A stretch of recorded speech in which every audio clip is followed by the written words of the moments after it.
sort of list. These are just some little clues that will help you.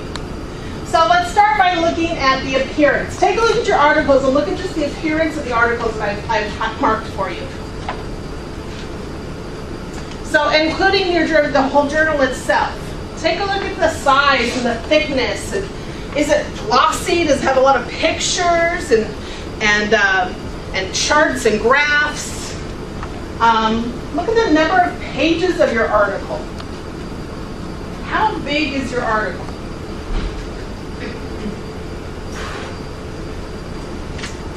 Okay, so thoughts thus far. How big is your article?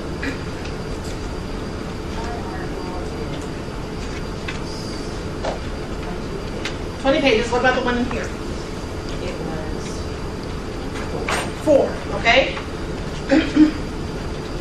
Vera, do you have what about appearance? Well, of course, the glossy and the one with the pictures. Glossy and pretty pictures. Okay. What about your other one? The other one, a lot more dryish. A lot of text. Yeah, a lot of text. Okay. Kayla, what have you got? My article is about 15 pages long. Yeah. A few pictures, right? A couple pictures. Yeah, a lot of sources. A lot of sources. What about your other article? Oh, it's shiny and pretty. Yeah.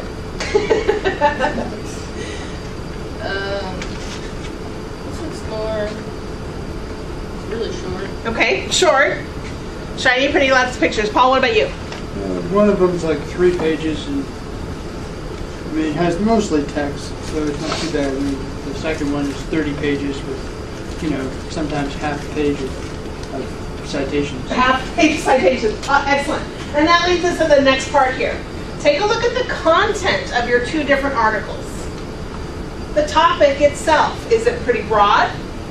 Is it pretty specific? What are your two titles? One of them's Brahms and the Vandelier, I guess if I say that. Yeah. Vandelier.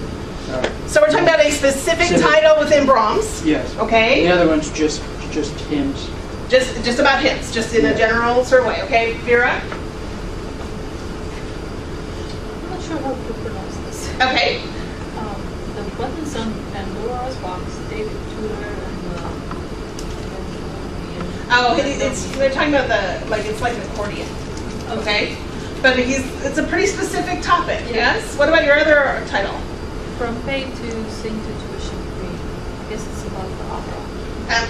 From being paid to tuition free. Okay. Kayla, what have you got? My first one is talking about an arranger and his career and all that entailed it. It was pretty specific. It went into a lot of detail. Right, we're talking about one specific arranger. Yeah. Okay, and your other? This is more broad, and I'd say it's more like just for the people. It's more people friendly. That's a great point. A little more people friendly. You wouldn't necessarily have to be a musician to understand that one. Is that right? Okay. So the audience is important. My small one is why children should sing by themselves. Why children should sing by themselves, okay? And the second one is the occupational identity of the in-service secondary music educators. Formative interpersonal interactions and activities. I would say that's a fairly specific topic. Okay, so which ones are going to be a little more narrow? The academic articles, right? And the more broader, maybe the ones that are maybe a little less academic. Okay, citations. You guys already noted this a couple times. Your academic articles are filled with citations. They might have 70, 80, 90 citations. Your other articles, maybe not. And some journals you'll come across might have 2 or 3, but they won't have 80 or 90. Okay? Type of writing. Someone else already said this, that it was more person-friendly, more people-friendly. That was you, right? Yeah. So your shiny, happy articles which there's nothing wrong with, but they are written for a more general audience, right? But some of them are clearly written for musicians. Paul, show your, you have the MLA one, don't you? Music librarians? Yeah. So this one is written specifically by music librarians. These people are crazy. Half the time, I don't even know what the titles mean. It's unbelievable. These can be 50 or 60 page articles with hundreds of citations. Because the librarians, you know how we love the citations.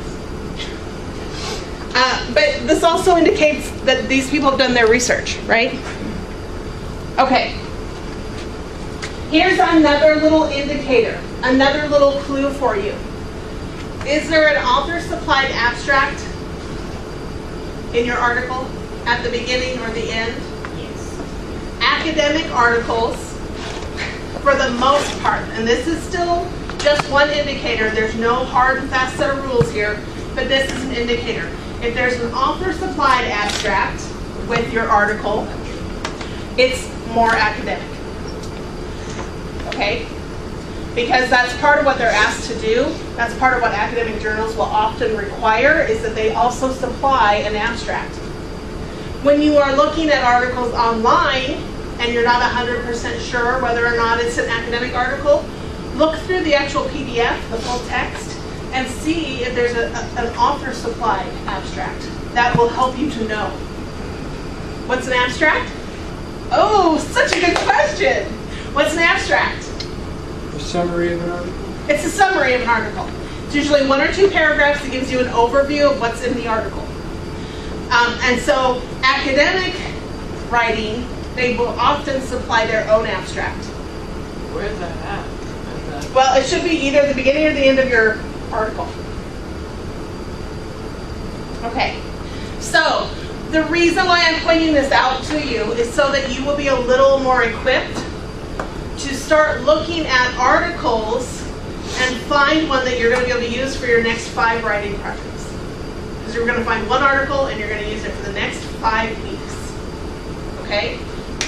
Any questions about the difference between academic journal articles and less academic articles? Now, I want to be fair, so let me say this. Those pretty glossy journals, they have good stuff in them. I'm not saying that they don't. A lot of times they have stuff that is a lot about technique. How to do this, how to run this kind of rehearsal, how to create interest in this sort of ensemble. That's all great information. And as a practitioner, it's very useful. However, it's not exactly what we're looking for when we're doing academic writing. Okay, so it has its time and its purpose, and I'm not in any way discounting the other journals, but when we're talking about academic writing, we want to find academic journal articles. Okay? Does that make sense? Everybody still with me? I'm waiting for the sugar to kick in so you guys get all excited. Yay! No? All right.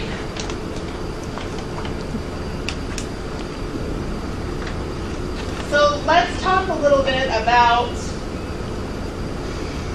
abstracts.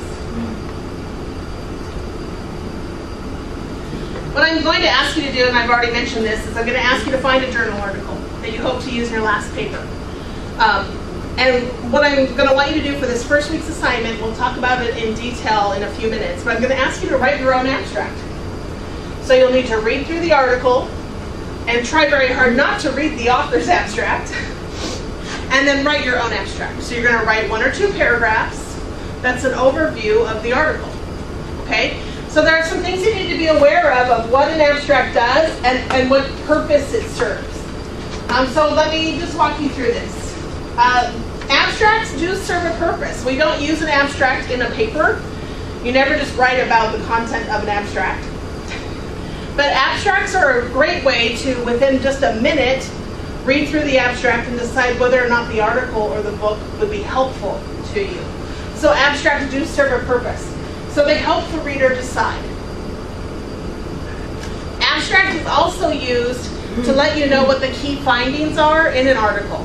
So if the article is about a study, then the abstract should be able to very quickly tell you what the study was and what the outcomes were.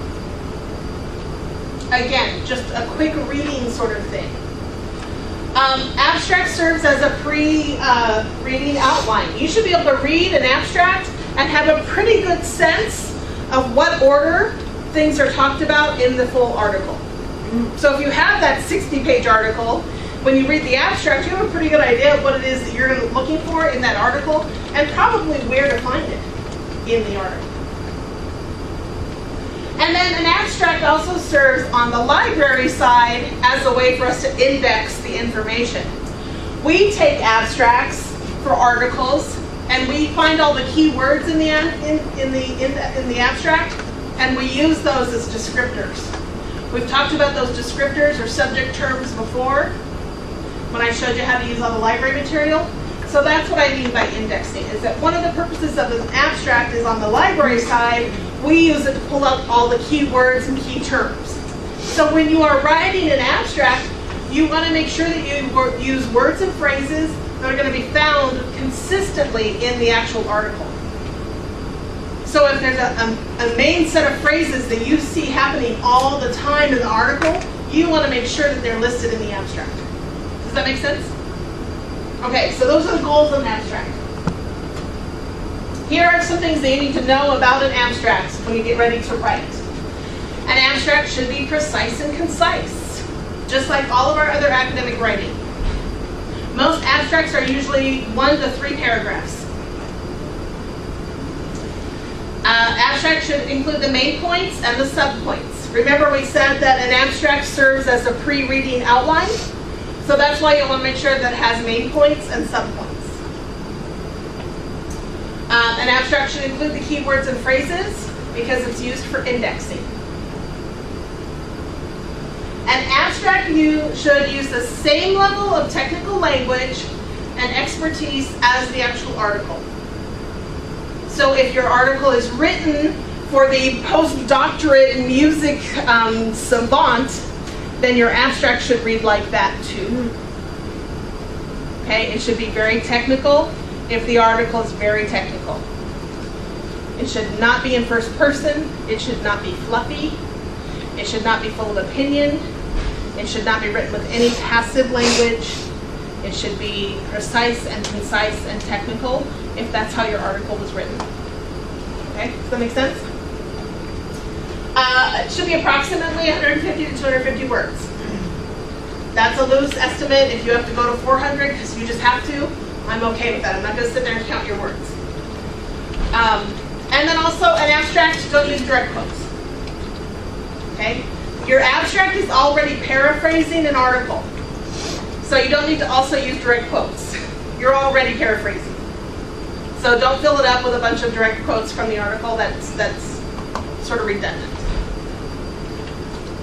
Okay. Does this all make sense?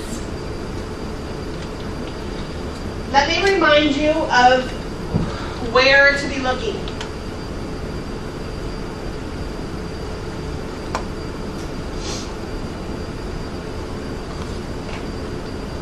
Oh, this is not the university.edu. Okay, remember that if you are at the library's homepage, you would search here in the advanced search. Remember that this is going to search through all of our databases at once. So this is a great place for you to find journal articles. So if I were doing a search on, somebody have a topic they're already thinking about? Music, technology, and collaborative. Okay, so music, technology, and we're talking about K through 12 education. Education. Let's say, let's just start with middle school, okay? Oh, but I can't. Okay. So here's my search terms. I've got 257,000 results. Again, that's too much. But remember that you will have a very specific list of things you're looking for. Right. So you know that you're looking for peer-reviewed journal articles. A peer-reviewed journal article helps to make sure it's going to be an academic journal article. Most non-academic journal articles don't bother doing a peer-reviewed process, so that will help to narrow down your results. So saying peer-reviewed will help. You do still want to avoid this full text button, because if you find a record for an article that sounds good to you, just request it through ILL. You'll get it in a couple of days. So if you find one tonight, you think it's interesting, let's do an interlibrary loan, you'll have it for the weekend. Okay? So avoid using this button unless you absolutely have to. But peer-reviewed is one of the things that will help narrow down your results. And then also remember down here in the source types, you can very specifically say, I'm looking for academic journals. Please update my results. So clicking peer-reviewed and academic journals will help. We still have 42,000 because these are not really very specific terms. But this is going to help narrow it down, and you see that it's listing them here as academic journals. But then you still want to go in and take a look at them. Take a look at the journal article. Is it 2 pages long? Or is it 15 pages with 67 citations? Okay, does it have does it have those things that we talked about, those things that we typically find in what we would consider an academic journal article? Okay, does it have an author-supplied abstract inside the text, not just the abstract that a librarian or a publisher wrote, but an actual abstract inside the PDF? Okay? Questions? Everybody remembers how to use this? Yes? No? Okay. So let's talk for just a minute then about the assignment.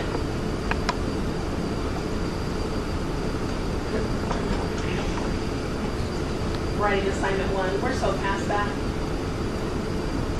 Okay. So this is journal assignment number 1. Now keep in mind that this journal article should help you with your final paper.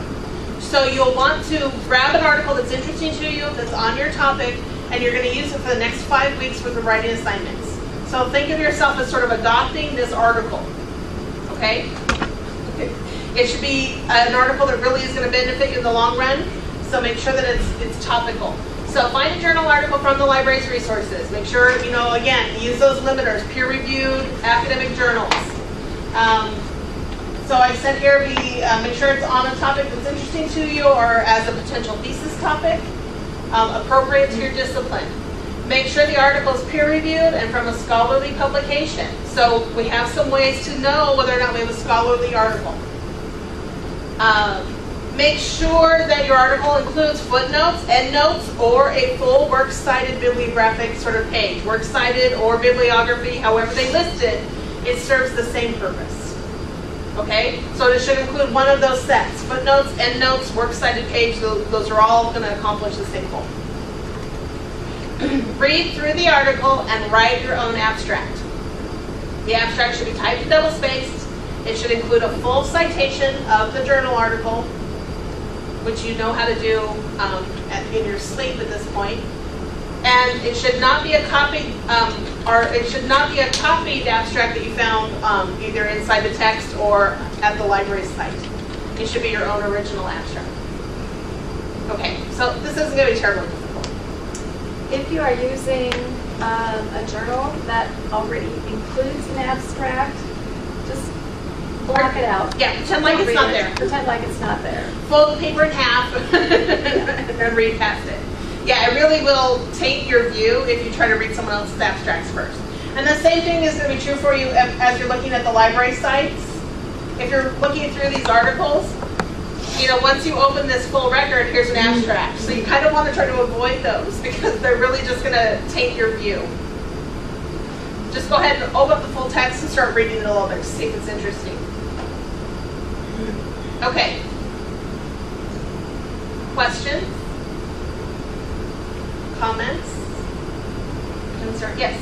When you talk about an article being specific to our discipline, for example, our discipline is one thing, but the intention is to use the discipline for some other things. Well, what I'm saying really is that I want to make sure you pick out an article that's going to benefit your final paper for this class, and hopefully even your final project for graduate school, right? We keep talking about this, that every time you have these open-ended assignments, that every piece of research that you do should be benefiting your final thesis or your final set of program notes or your final, whatever your assignment is for your final graduate project. Every time you have an open-ended assignment, it should be helping you with that research. The more you can do now makes that final project a whole lot easier. You will find many, many, many things that are going to be interesting to you, and you could go down a whole lot of rabbit trails with those. But try to make sure what you're looking at is important to your papers and, you know, interesting and important to your paper, not just interesting, because it's easy to you'll find a lot of things that could easily sidetrack you. Don't let yourself get sidetracked. You know, think about focusing now at this point. Everything should have a similar, not identical, but a similar focus to it. Okay. Does that help? Okay. All right. So I don't know. Do you have anything else that you need to do tonight? I do. I wanted to just spend a little bit of time with you, a very little bit of time showing you a resource that I want you to be aware of. I'll just leave that up and you can. Sure. And we got Moodle here, right? Yeah, it's already There we go. open. Yep. Okay. On Moodle, if you just go back to the course, we'll skip the whole thing here. And at the top of the page, here's another source for you. This is a link to an online, to a guide about online references, but it's a quick, if you don't have your Trabian book with you and you need a quick resource, this is a good, solid resource. So it'll take you directly to the page. This is the page for, it's going to open right up to articles published online, but if you scroll up to the top, this is from another university. But you can see here they even tell you how to cite the Bible in Trabian. But if you have a question about books, check here, articles here, media, web, miscellaneous, etc. So under articles, though, you can see, you can look up just a basic journal article, articles published online.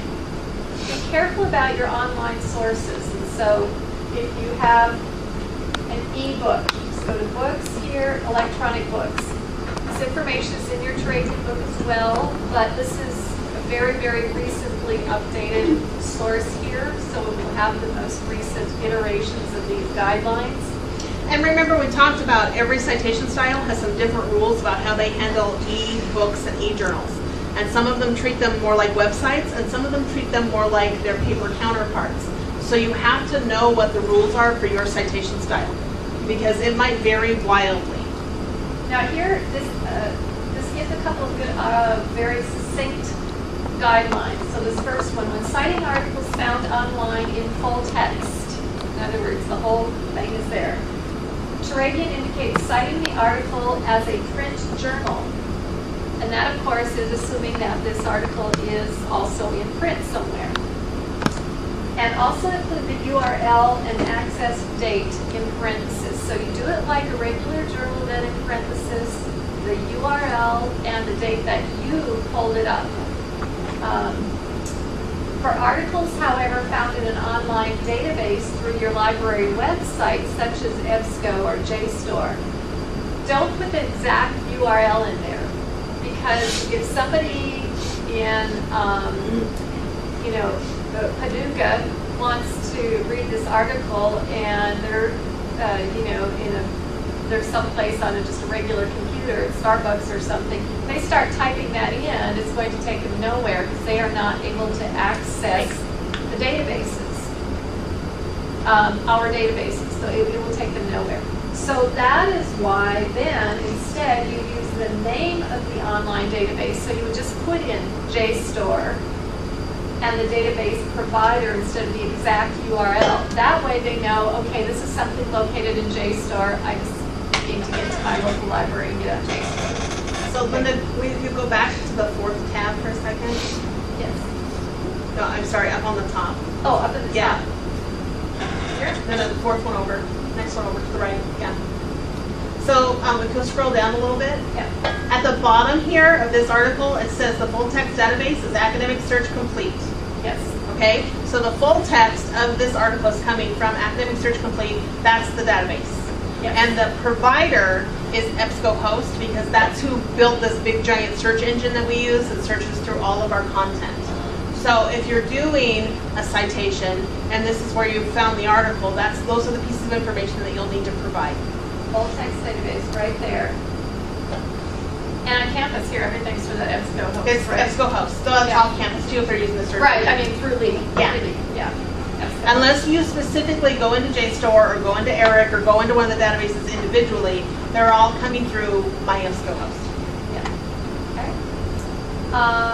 Let's see, back to here. Yeah, okay. All right, so articles published online. So here's an example then.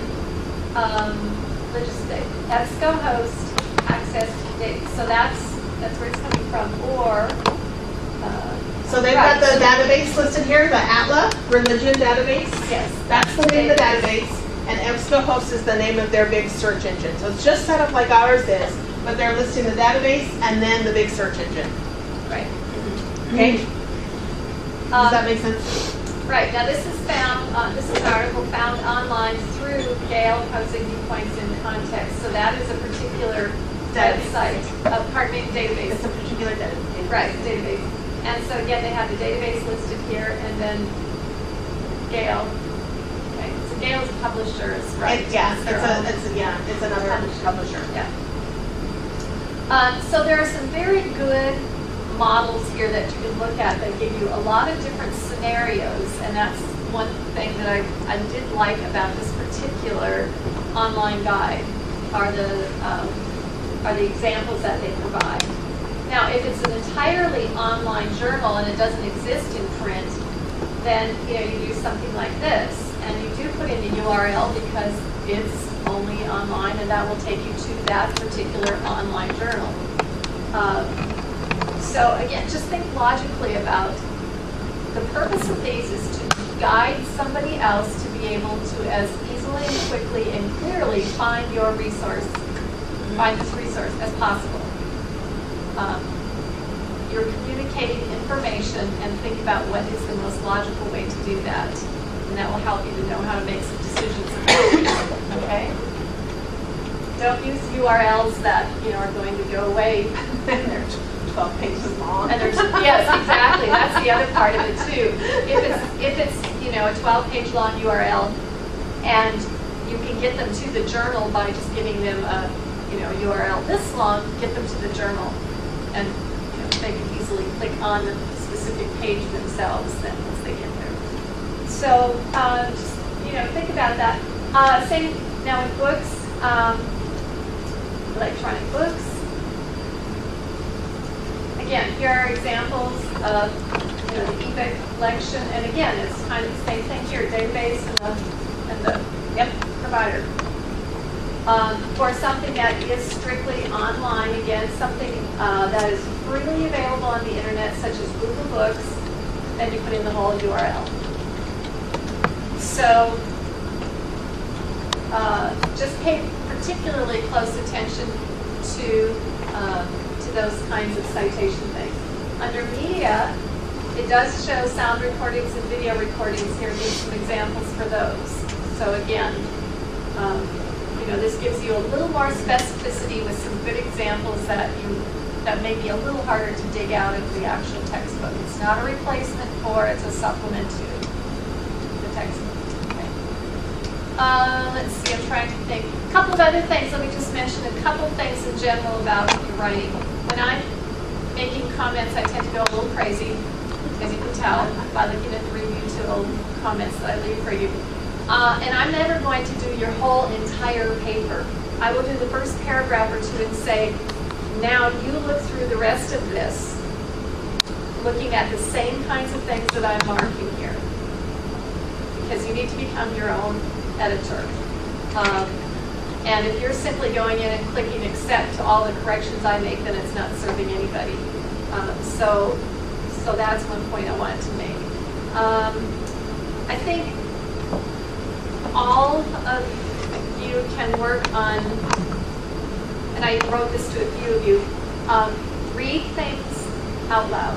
I can't say it enough because some of you had some paragraphs that were kind of interesting in that a topic sentence and then a sentence that sort of went with it, and then sort of a left field, where did that come from sentence, and then another top, and then something else that's sort of tied back in. When you read it out loud, you will catch that.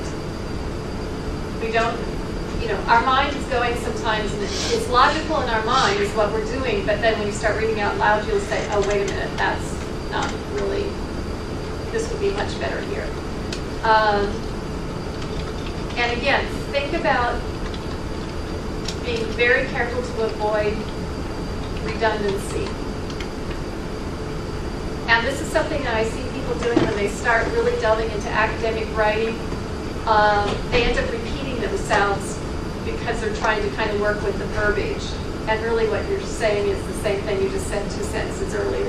Be very careful about that type of thing too. Concise wording means clearly communicating in the fewest words necessary.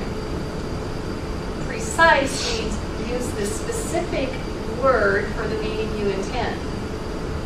And both of those are very important. So don't feel like there has to be lots and lots and lots of words. That makes no sense if the words don't say anything. Okay?